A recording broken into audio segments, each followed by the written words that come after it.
We're here again for Antennapalooza 2023, on again following the last one 2 years ago. We made a video about that one too, so check that out for more background about what exactly the event is. But it's basically an amateur radio camp out the back of the Alien Electronics Company's production facility in Druin, outside of Melbourne. So the campsite goes up, and then the next thing to do is to get an antenna up.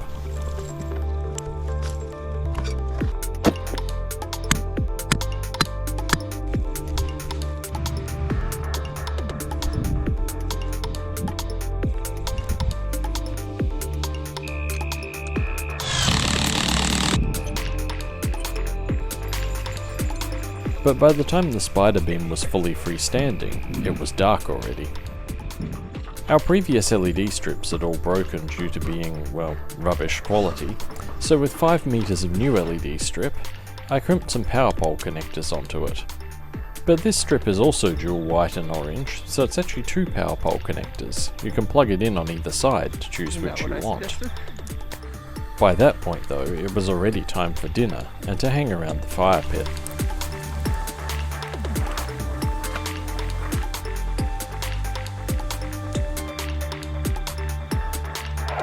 A whip antenna, not too bad at all.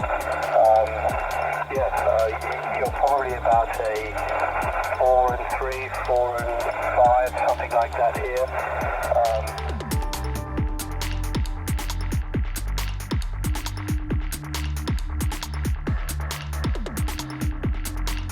Saturday morning, after ducking out for parkrun, we returned and I had a project in mind. So we built tape measure Yagi antennas before. For 2 meters, they're pretty usable. For 70 centimeters, they're quite practical. But what about one for 10 meters? Suspended in the air from the spider beam.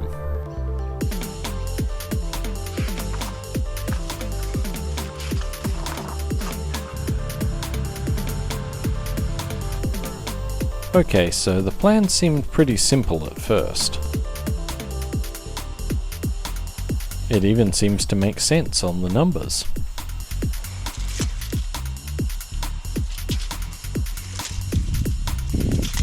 But then this is where the sinking feeling sets in that I may have misjudged the scale of this thing when we work out how it all fits together.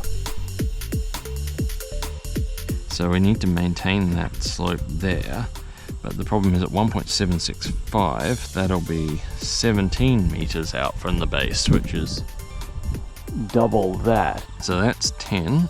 Basically we're going to have to move it down the spider beam a bit more than I thought we would.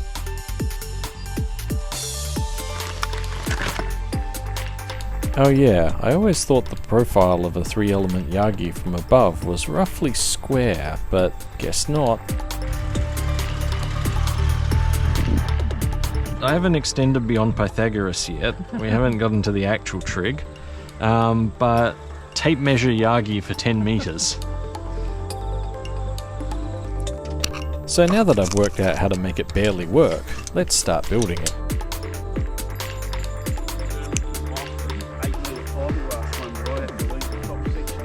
Yeah, I always find the top 2 are a bit floppy. Bracket that mounts on the front pull bar. Yeah. And we just set it up in end to drive the prove I can quickly get the antenna up. Turns out the Americans think putting a flagpole on the back of their car is something that they need to do all the time. So you can buy one of these which goes in your tow hitch and then holds a flagpole, and that is. Yeah, about that. And now the weather starts rolling in.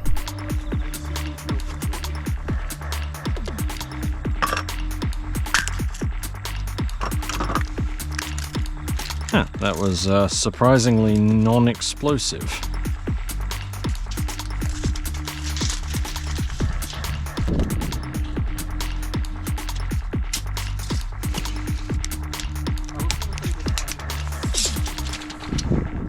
Well, the talks are now starting, so I think that's a good start, and I'll leave that there for later. First up was Ian Jackson on the efficiency of different antenna wire materials.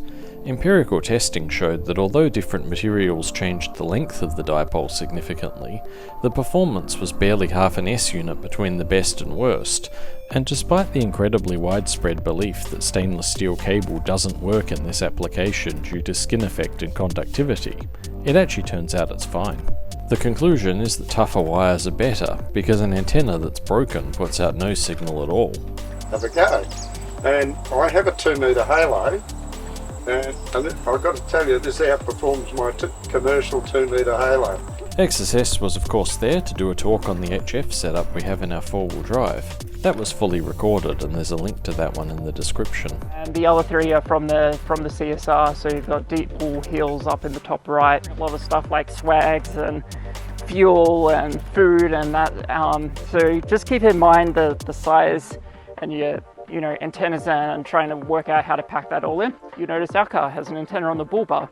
Terrible place. It's convenient though, so weigh that up. When you're in the middle of nowhere, there's no VHF APRS coverage. But if you've already got a HF radio set up and you also have a VHF radio, what you can do is connect the two together. A quick trip into town for some dinner, and then back after it got dark. A bit more work on the antenna was done, until the rain started coming down.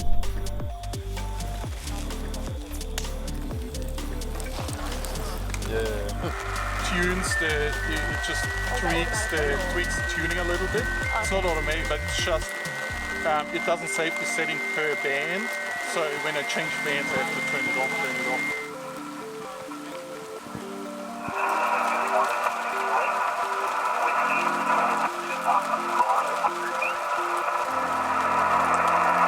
CQ, CQ, CQ. A Victor Kilo 3 Tango Romeo. 51.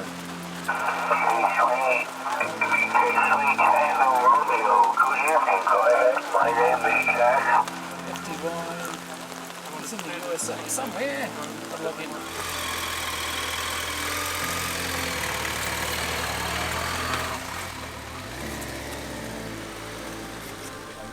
The following day it was time for some repairs to the pavilion from the wild overnight weather. The wind and rain had taken their toll on the structure, where water pooled and bent one of the main beams.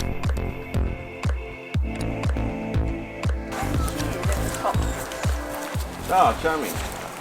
Oh, yeah. Two of them. Yeah, two of them. And I only made one prop. All right. Bugger, bugger, bugger.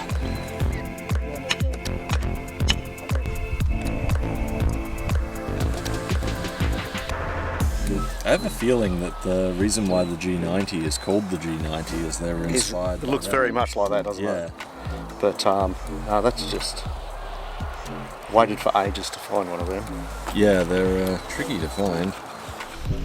And the first car to not make it up the hill again, but it was soon towed out.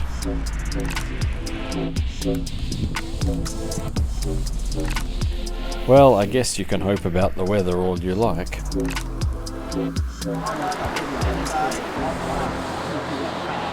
The weather was already looking a bit dodgy, but by lunchtime on Sunday the storm clouds really started coming in. And I just made a little comment there because a few people have had a shot at me because they all think, this is a RASA event, right? And so as the WIA president, people come out and say to me, what are you doing? But I'm all about supporting what's good for amateur radio, and this is good for amateur radio. So at the moment, we'll just go through sort of what I've got there. So obviously 10 metres is open at the moment to the US. 10 metres, you say? Now where would we get an antenna for that? Control. And they're always adding features, that's the great thing. They are adding features non-stop. In fact, Flex have just added. Hey, it's a nice day out. Yeah, about that. Yeah, funny thing, yeah. It's a nice day out. The important thing, especially if you're doing a contest, is to wait for QRF. But the fun really began when everyone was leaving. Well, we soon discovered the reason why it had no traction to get up the hill was probably related to how we had no traction to push it.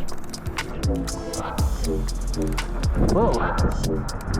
And out comes the tow cable again.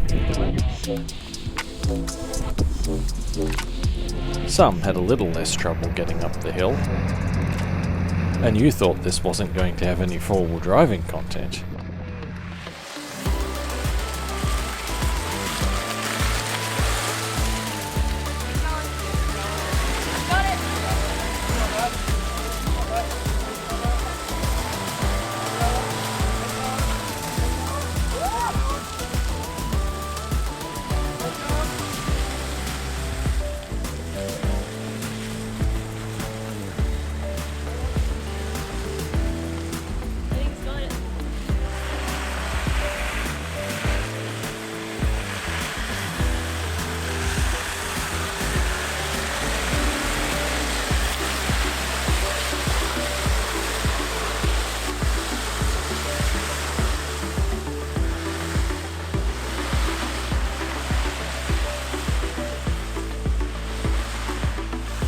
Though by this point, with several more vehicles and even more rain, it was getting pretty muddy.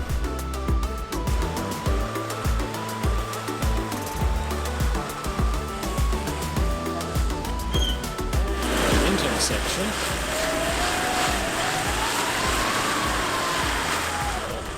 There we go.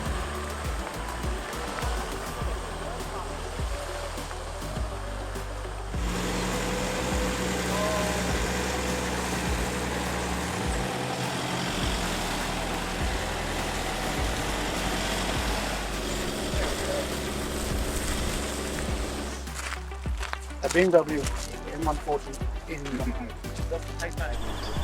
Although then we had a tricky one.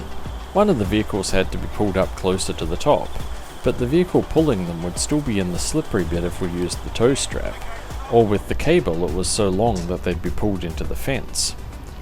But we provided our so far unused snatch block, which when combined with the right length strap around a tree, redirected the pull to the perfect angle. So then, it's just time to pack up.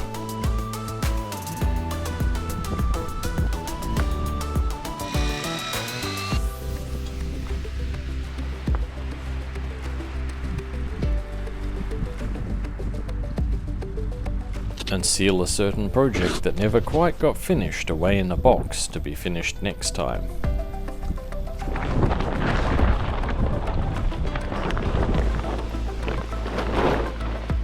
And ascend the hill one last time. I don't really roll the video. No, you got the video. It'll take about 8 months before you'll see it. I was going to skip it to the end of the queue. Shame about the weather, but it was still a fun event and will definitely be at the next one. Until then, don't forget to like, comment and subscribe, and see you next time.